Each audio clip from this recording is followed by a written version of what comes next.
Yang terhormat Bapak Kepala Sekolah SMP Negeri 1 Kabupaten Bapak Haji Muladi SPD MPD, yang saya hormati Bapak Ibu Guru dan seluruh karyawan-karyawati SMP Negeri 1 Kabupaten.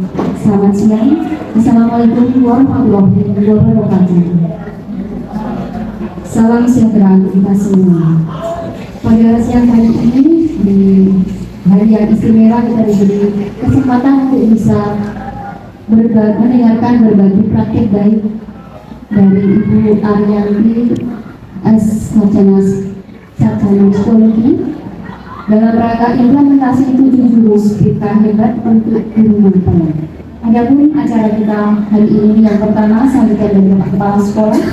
Acara yang kedua, acara inti pemaparan materi penyampaian hasil on-job learning 1 dan 2 di kelas, dan acara yang ketiga penutup. Demikian rangkaian acara yang akan kita lewati dalam kita berproses siang hari ini. Untuk menjalankan acara pertama, mari kita buka on-job learning siang hari ini dengan puji syukur kepada Tuhan atas rahmat yang diberikan kepada kita hari ini. Acara yang selanjutnya yaitu sambutan dari Kepala Sekolah kepada yang berhormat Bapak Mulyadi SPD MPD. Waktu silakan.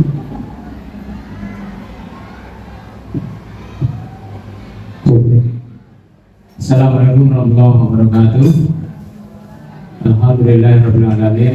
Puji dan syukur maka senantiasa kita panjatkan kehadiran Allah SWT, Tuhan Yang Maha Esa. Pada siang hari ini kita masih bisa diberikan kesehatan, kenikmatan untuk mengikuti satu kegiatan implementasi 7 jurus BK hebat untuk guru mata pelajaran. Dan Bapak Ibu, kalau melihat fenomena sekarang yang sedang bergulir, berkembang di media sosial, panjenengan semuanya tahu bahwa sekarang pendidikan di Indonesia sedang tidak baik-baik saja. Oke. Di Bengkulu, Palembang ada kasus, ya. Terus di Banten, di Lebak juga ada kasus. Ada lagi kasus demo, di demo kepala sekolahnya. Oke. Nah, semua itu ada sebab, ya. Jadi ada kejadian itu pasti ada sebabnya, dan peran guru sekarang dituntut untuk lebih hati-hati, ya, tidak berusaha dalam mendidik anak kita. Ingat, saya katakan peran guru itu sekarang sudah bergeser, sebagai fasilitator, sebagai motivator, sebagai inspirator. Nah, sekarang ini sudah bergeser menjadi peran sebagai aktivator. Sebagai aktivator, yang kedua sebagai kolaborator, dan yang ketiga adalah pembentuk budaya belajar. Budaya belajar. Jadi kita tidak lagi disuruh untuk mentransfer ilmu, tetapi sekedar mengaktifkan anak untuk belajar dan sebagai teman atau kolaborasi untuk anak, bagi anak itu, kolaborasi bagi anak. Terus yang terakhir adalah kita menciptakan lingkungan yang kondusif supaya anak itu bisa belajar dengan penuh kesadaran, sebagaimana prinsip pembelajaran mendalam itu satu adalah berkesadaran, yang kedua adalah mendalam, terus yang ketiga mengembirakan, gitu. Nah, di sini peran BP sangat penting sekali, ya. Peran BP sangat strategis sekali dalam membentuk karakter anak. Bagaimana saya katakan bahwa peran fungsi sekolah itu sekarang adalah sebagai takbir Aktif itu membentuk adab yang baik. Ini peran guru BK sangat strategis dan dominan, apalagi dengan ditambahnya peran guru ditambahi lagi sebagai misalnya saya tadi sebagai guru sebagai wali, guru wali ya. Sekarang ada tambahan peran guru wali ini untuk konsultasi. Kalau di perguruan tinggi jadinya pembimbing akademik. Jadi harus dibedakan antara guru BK dengan guru wali. Kalau guru BK kaitannya dengan kebutuhan karakter, dengan masalah-masalah yang di luar kognitif. Tapi kalau guru wali itu kaitannya dengan bimbingan kognitifnya, pengetahuannya, masalah belajarnya, itu khusus guru wali. Saya kira itu nanti akan disampaikan oleh Bu Arianti hasil dari diklat kemarin. Karena kami menyampaikan on job learning, bagaimana mengatasi permasalahan-permasalahan yang dihadapi BK. Tentunya apa yang dijuruskan di BK nanti akan diterapkan ke guru mapel, Jadi tidak guru BK, tapi guru mapel bisa menerapkan ini. Itu jurus nanti apa? Saya tidak tahu. Moga Bu Arianti selamat dan teman-teman untuk mengikuti sampai acara ini selesai. Demikian, Assalamualaikum warahmatullahi wabarakatuh. Terima kasih Bapak Kepala Sekolah atas sambutan membuka acara siang ini dan juga masihkan pembinaannya untuk kami. Acara selanjutnya acara inti, saya serahkan langsung kepada Ibu Arianti. Halo.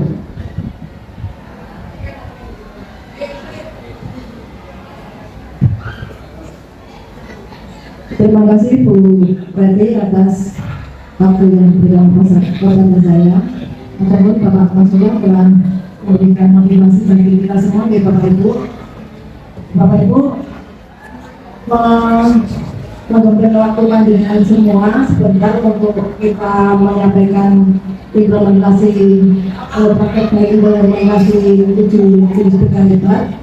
Karena ini adalah tugas saya selama yang kemarin feedback selama dari penanganannya, ini kami jelaskan kita balik di sini nantinya biar panjenengan semua juga tahu apa yang kami dapatkan saat feedback kemarin.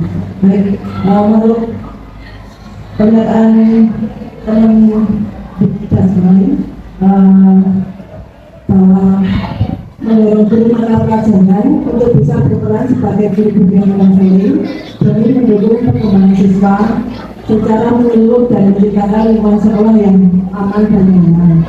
Hal ini dilakukan untuk memperkuat layanan bimbingan konseling di sekolah yang jumlah guru bukannya belum berkurang.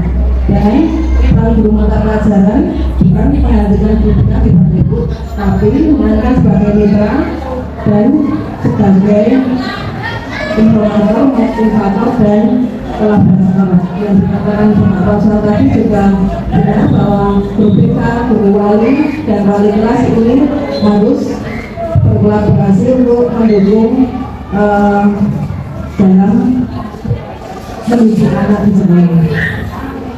Kemarin kami dapatkan ini 7 jenis PKH. Bapak Ibu, jadi kita diajarkan di sana 7 jenis PKH selama 4 hari. Yang pertama itu kenali potensi, jenis pertama. Yang jenis kedua adalah kelola emosi. Yang ketiga tumbuhkan resiliensi. Jenis yang keempat adalah jaga konsistensi. Yang kelima adalah saling koneksi. Yang keenam bangun kolaborasi dan ketujuh berkumpul memakai evaluasi. Yang jurus 1 sampai 5 ini untuk anak. Yang jurus 6 dan 7 ini untuk guru. Kita coba satu-satu berarti untuk jurus 1. Jurus 1 ini mengenali potensi. Kita sebagai guru tujuannya guru mampu membantu murid untuk mengeksplorasi potensi, bakat, minat melalui teknik asesmen pendidikan. Dan untuk itu ada dan kita bisa pembelajaran berkoordinasi untuk profil siswa. Jadi materi ataupun proses ataupun metode itu disesuaikan menurut profil siswa. Jadi bisa cara mengenali potensi murid itu dengan apa Ibu dengan wawancara, dengan observasi, dengan tes bakat dan minat, dan bisa dengan gaya belajar.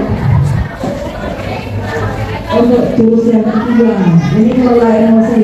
Bapak Ibu kita mengajar beneran anak Bapak Ibu. Apakah Bapak Ibu langsung mengajar atau menanyakan bagaimana kabarnya, ataukah melihat situasi yang ada? Bagaimana Bapak Ibu kita mengajar di kelas?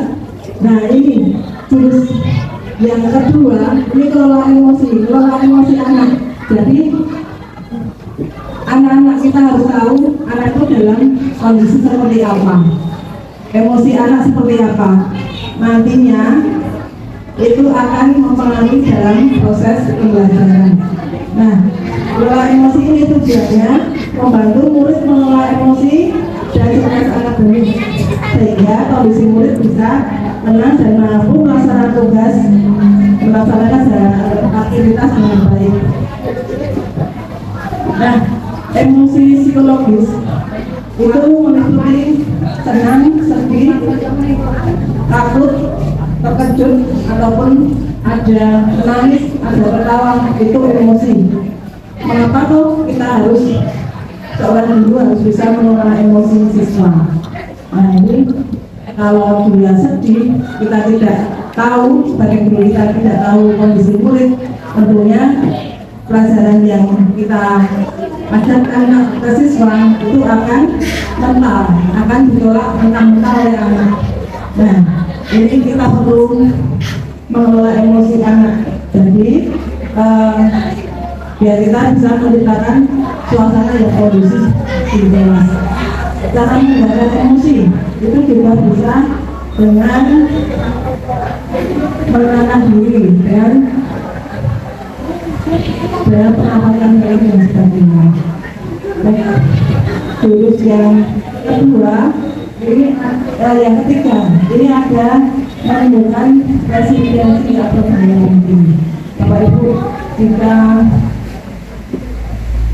Bapak Ibu guru semua mendapati suatu masalah, anak Bapak Ibu merasa tidak mampu dan menyerah, apa yang Bapak Ibu lakukan? Guru itu mau membantu. Kalau ada anak didik yang memang menyerah, seperti apa? Kita dalam ini bisa menikmati tidak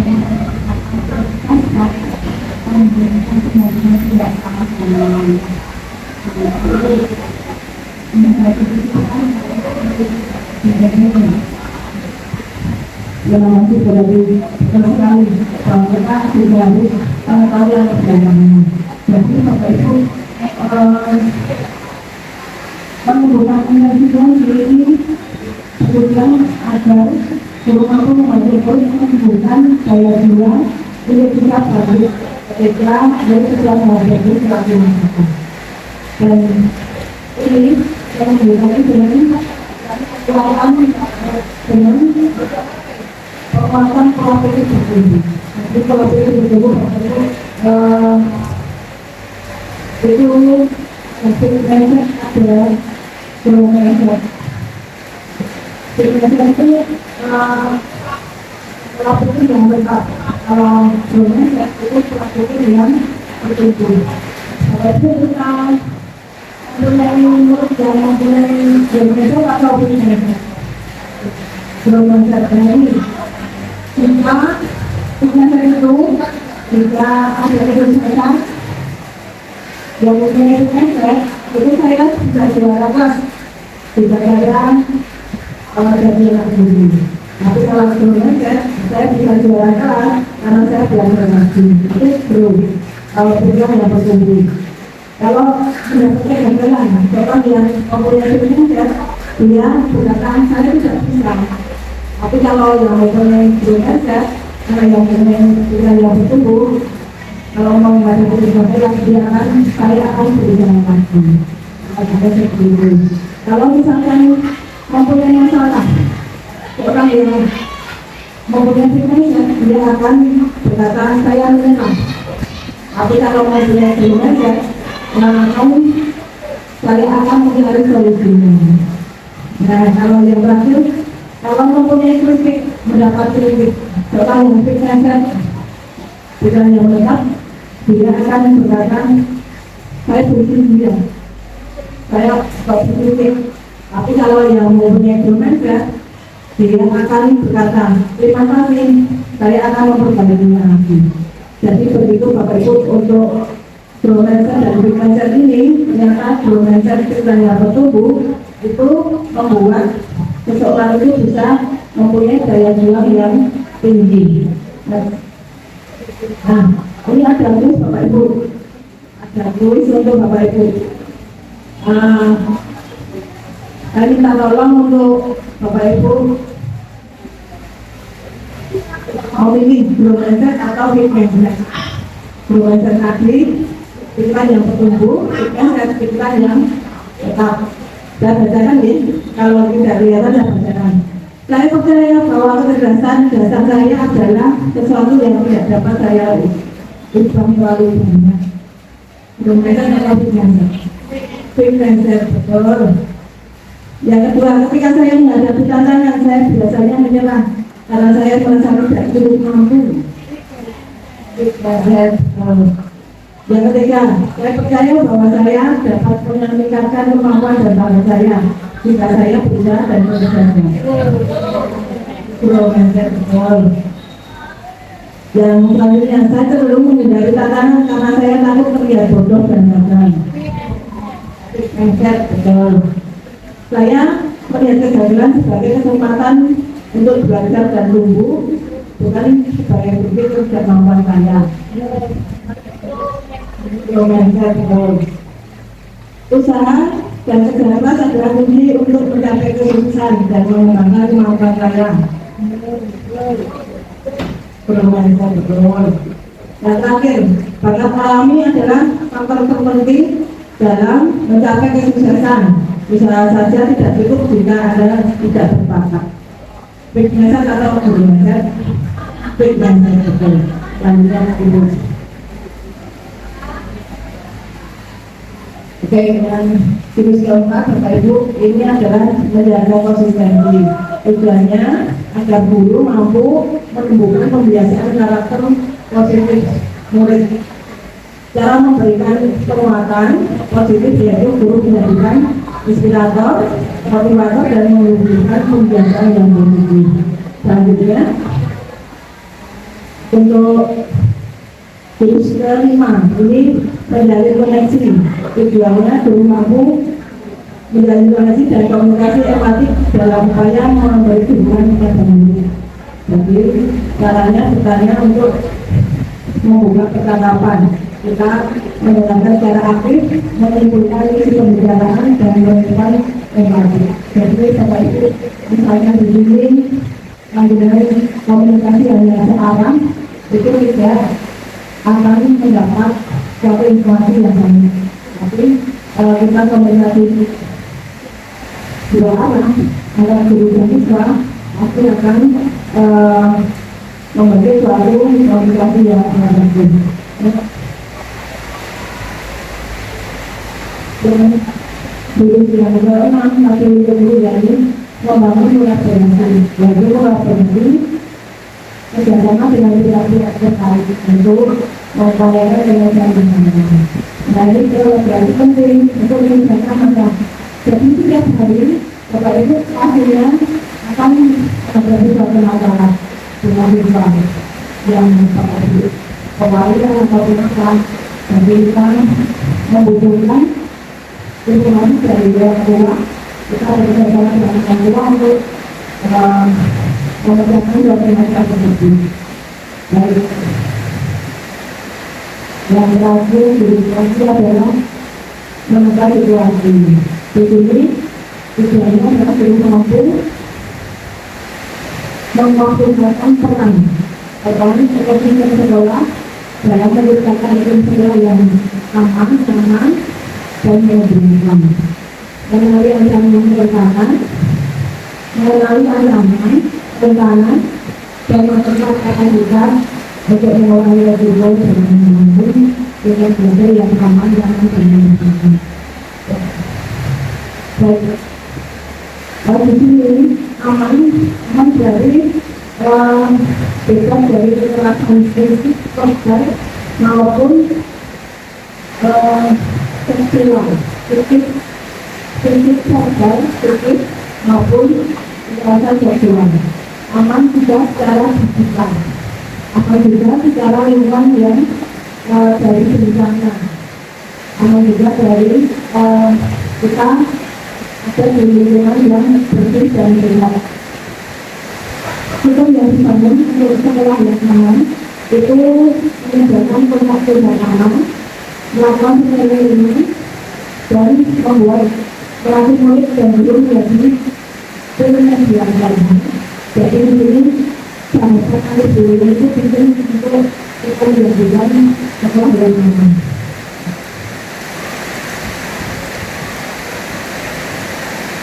Aman dari relasi relatif dan guru dari dan kita. Jadi kita macam yang aman adalah anak belajar dengan aman di sekolah. Jadi kita menggunakan sekolah rumah sakit di sekolah dan yang menjelaskan itu pembelajaran yang inovatif, tetapi masalah guru dan aku dan dengan ini yang itu yang membantu tidak bermanfaatnya. Jadi untuk belajar yang menjelaskan itu merupakan orang yang tidak itu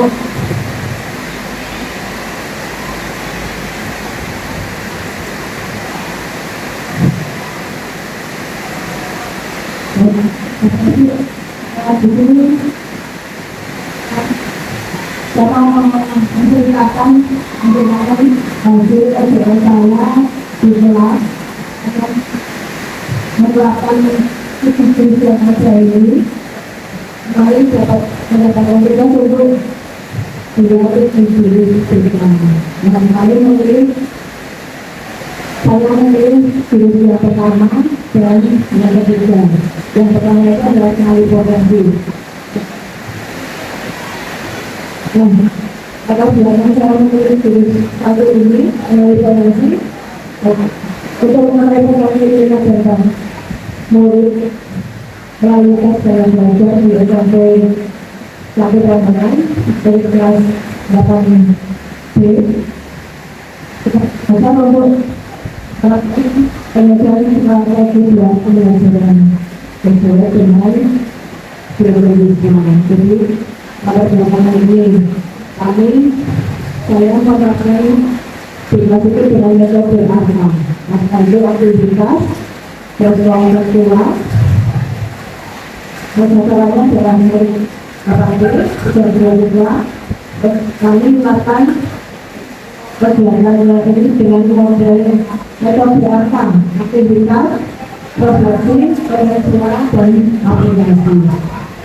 Dan untuk kegiatannya yang aktivitas ini kemarin saya melakukan saya belajar melalui aplikasi Pintar dan anak-anak diminta untuk membawa HP untuk aplikasi Pintar. Dan nanti kalau terkait dengan ada waktu kita mencoba aplikasi Pintar lewat mesin. Ini hasilnya membuat mereka menjawab beberapa pertanyaan dan langsung mungkin hasilnya yang kesanannya banyak ini jadi yang menurutkan disini adalah 30% dan 50%.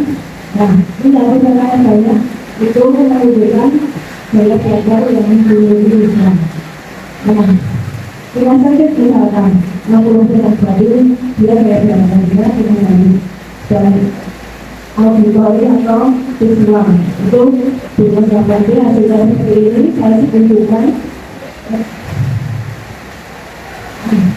ini akan jadi visualnya sebuah orang auditori 8 orang dengan jaringan 3 orang.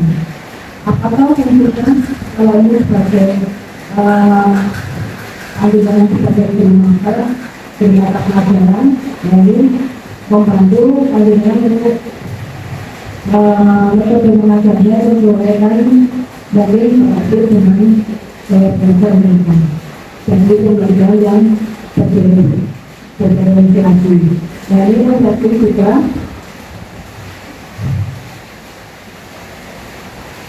nama-nama tadi dengan begitu kelompok kemudian belajarnya dan mereka berdiskusi tentang kesamaan dan referensi dalam mengajar.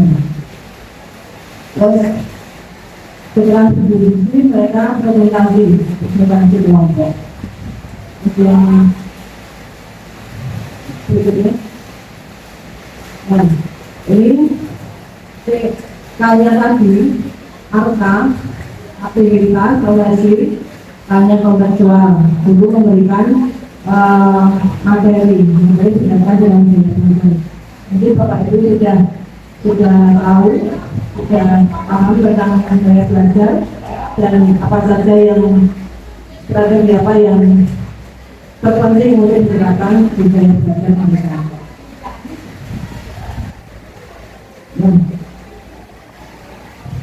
Dan hasilnya dengan hasil yang pertama kemarin di kelas 8C bahwa murid dapat mulai gaya belajar punya masing-masing dan dapat melakukan strategi belajar agar memulai hasil yang maksimal. Jadi kalau murid itu saya suruh memberikan refleksi untuk mereka aplikasi di kehidupan sehari-hari bagaimana kamu dalam belajar telah mengetahui gaya belajar kalian. Nah, mereka menuliskan satu persatu, setiap orang menuliskan sesuai gaya belajar mereka. Yang visual, saya akan memberi warna di buku saya Bu, biar saya lebih menarik. Karena memberi warna untuk di buku bacaan saya. Ada juga yang saya mau membuat peta konsep ringkasan. Ada juga yang saya mau membuat resume. Ada yang mau membuat suatu gambaran-gambaran yang saya lebih menarik. Nah, yang auditori dia senang belajar nanti, maka saya mau belajar di saat malam hari biar lebih bisa masuk. Yang kinestetik dia mau belajar lewat YouTube, lewat apa itu mencoba langsung, mencoba langsung. Hal yang kinestetik itu menurutkan seperti itu. Jadi OJL yang pertama ini 8B hasilnya seperti dia pertimbangan dan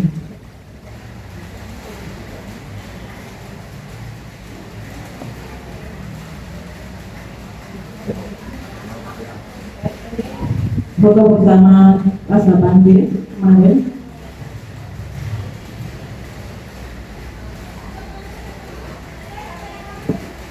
Yang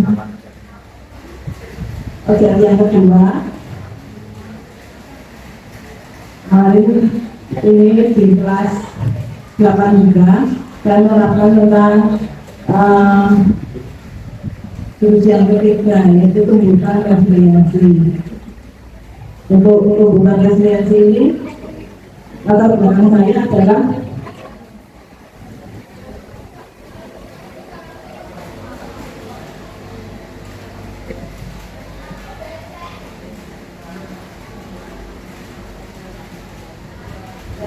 ini untuk Bapak Ibu.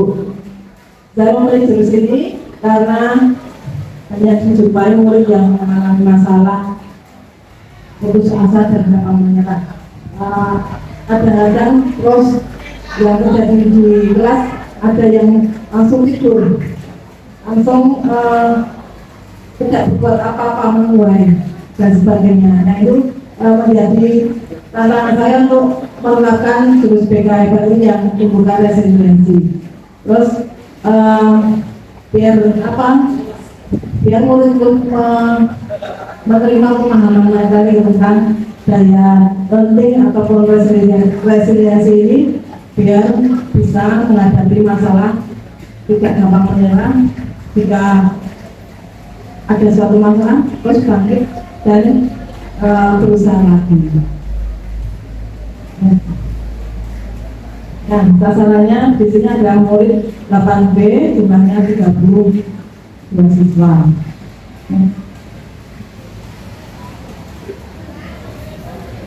Kegiatan yang dilakukan sama ya Bapak Ibu dengan metode ARK, yaitu aktivitas, refleksi, kontekstual, dan aplikasi.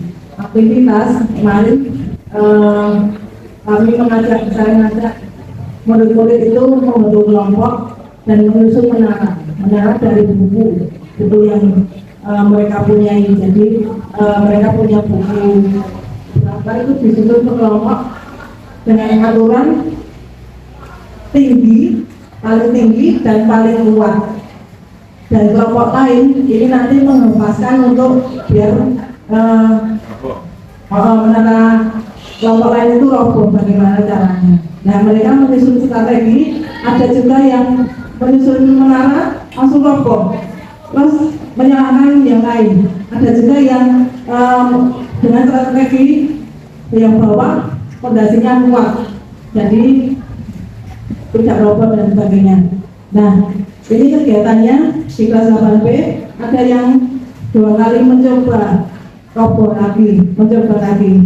Ada yang 1 kali mencoba bisa kuat tapi dengan strategi yang bagus. Terus untuk refleksi ini kami menanyakan, ketika menara yang dibangun roboh, bagaimana perasaan kalian? Nah, ada yang menjawab kecewa, ada yang menjawab sedih, ada yang menjawab aku mau bangun lagi, aku mau membangun menara biar lebih kuat lagi. Jadi berbagai siswa, semua siswa mempunyai refleksi yang berbeda. Itulah ada pelajaran berharga yang didapat dari membangun menara tersebut. Dan selanjutnya kami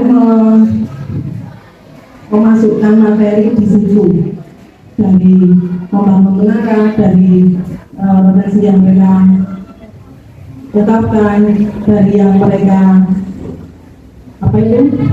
pelajaran berharga yang mereka lakukan. Saya memasukkan materi di situ bahwa daya juang, daya ranking, resiliensi ini penting untuk mereka semua. Apalagi di zaman sekarang banyak remaja yang banyak masalah dan larinya ada yang mohon maaf bunuh diri dan sebagainya. Karena dibully, karena diejek, karena HP-nya disita, ada murid yang langsung mengakhiri hidupnya. Jadi dari ibaratnya seperti itu, anak-anak mempunyai daya juang yang tinggi biar tidak gampang menyerah ketika menghadapi suatu masalah. Ini yang saya masukkan dengan pola pikir bertumbuh kayak tadi yang sudah saya sampaikan di Bapak Ibu. Gambar-gambar tadi pola pikir bertumbuh bahwasanya itu menciptakan daya lenting yang baik. Nah, ini hasilnya Bapak Ibu.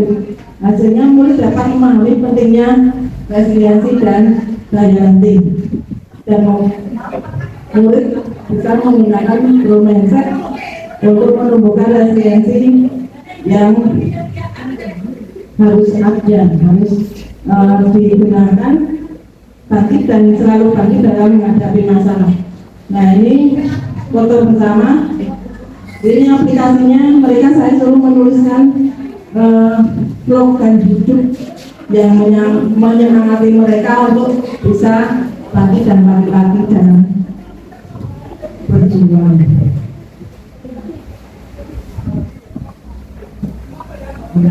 Baik, waktunya sudah habis. Terima kasih nih. Saya mau minta Bapak Ibu semua untuk berdiri. Kita lakukan jingle 7 jurus PKI 4 mengikuti gerakan ini ya Bapak Ibu bersama-sama biar kita siang-siang juga tetap semangat. Monggo yang di depan, monggo silakan.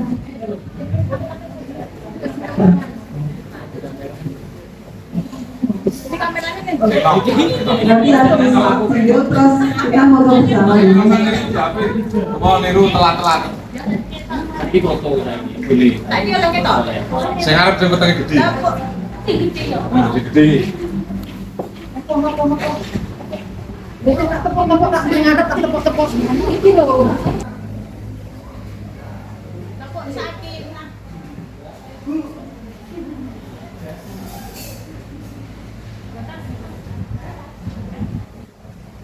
Dotas.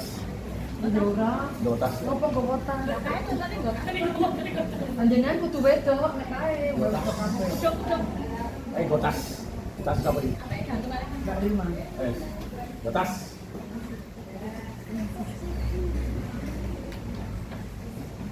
Gotas ya.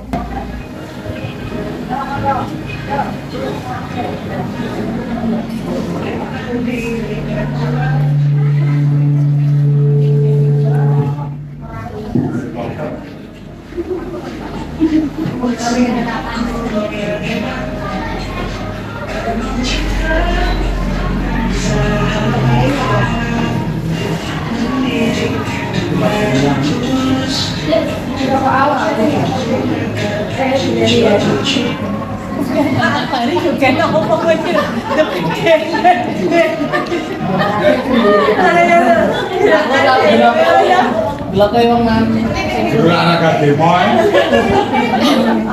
Susah dengar anak gue yang ini. Mau main. Saya Prabowo Subianto.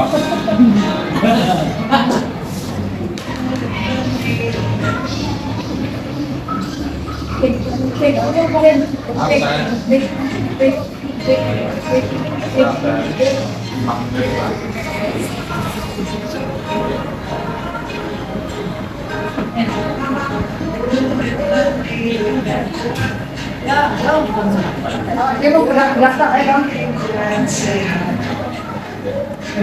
Ayo.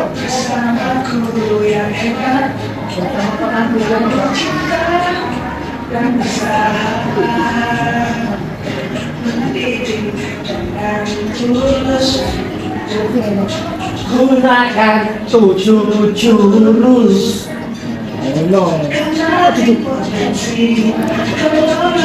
Emosi, tumbuhkan resiliensi. Jaga konsistensi dan jalin koneksi, membangun kolaborasi dan menangkan situasi.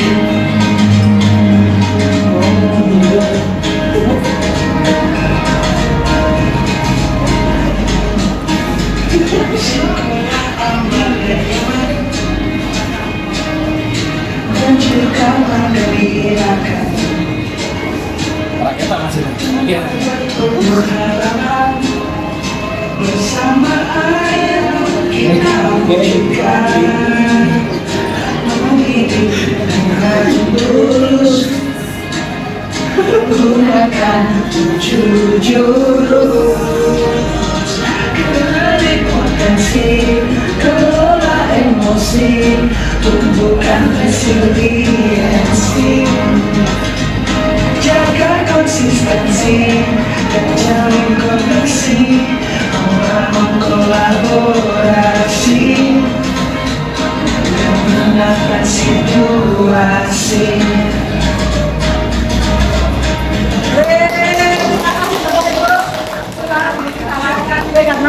Di